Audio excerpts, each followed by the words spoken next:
Dzień dobry, assalamu alaikum, ciao, konnichiwa, guten morgen, bonjour. Good morning, good morning, good morning. It's Ken at 10. How are you today? I hope you're well. Hope you had a fabulous bank holiday. We certainly did.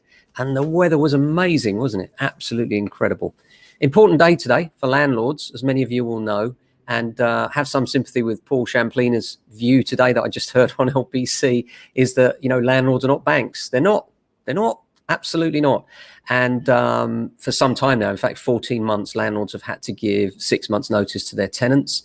That reduces as from today to 4 months. And that's good news for landlords looking to regain possession where there have been difficulties over a long period of time. Of course, there are two sides to that coin. But the headlines are, after the nearly 14 months of extended notice period, the notice that landlords will have to give to their tenants will drop from 4 months to 4 months from 1st of June in England.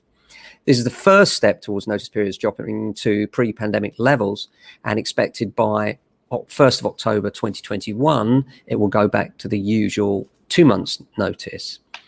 The evictions ban in England also came to an end on the 31st of May. So that means bailiffs can restart the possession enforcement actions that are required.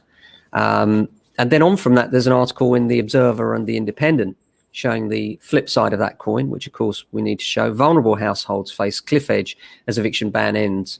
This is, ministers have been warned that almost 2 million private renters fear being unable to find another property if they lose their home after the eviction ban comes to an end. The LGA, Local Government Association, that is, charities and the Labour Party have all called on the government to fulfil its manifesto to end no-fault evictions. Sort of referring there to section 21, of course. And of course, something would have to replace them if they do. So it remains to be seen what will happen there. While a study from homelessness charity Shelter has found that almost 3/4 of private renters who are already cutting back on heating and food, around 1.9 million people fear not being able to find another property, while half of the group have made unacceptable compromises to keep paying their rent, such as accepting poor conditions or overcrowding. And still talking about housing and overcrowding, record numbers ditch houses for boats is an interesting one. Love a boat on the river, don't you? I don't know if I could quite live on one, but it fascinates me, the idea. It's quite romantic, isn't it? You can imagine many arty types thinking, yeah, boat on the Thames, why not? A lot cheaper than a flat.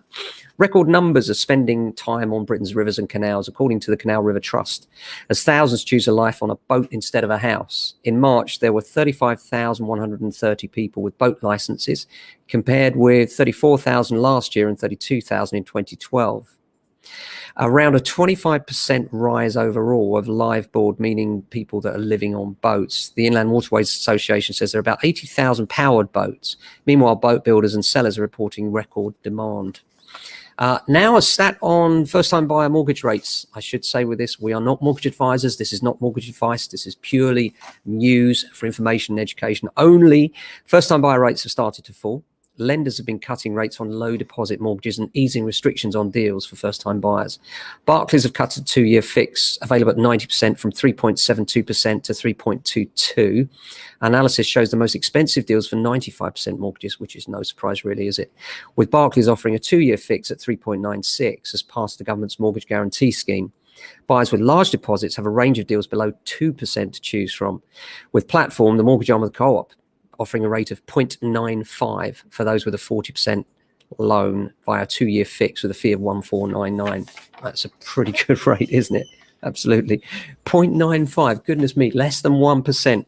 But you need the 40% deposit in the first place, and that's why it's not good for young people, unfortunately. Interesting article this morning from about the taxman in the Sunday Telegraph as well. For those of you thinking about inheritance, signing your properties over to your children, this is particularly relevant. Analysis shows that almost 2,000 people who made more than 600 million in gifts have been deemed ineligible for inheritance tax in the past 5 years. Relief, that is. And that's while property and other assets can be gifted tax-free if the gift giver survives for at least 7 years. HMRC can levy a tax charge if it discovers that the person continued to live in the property.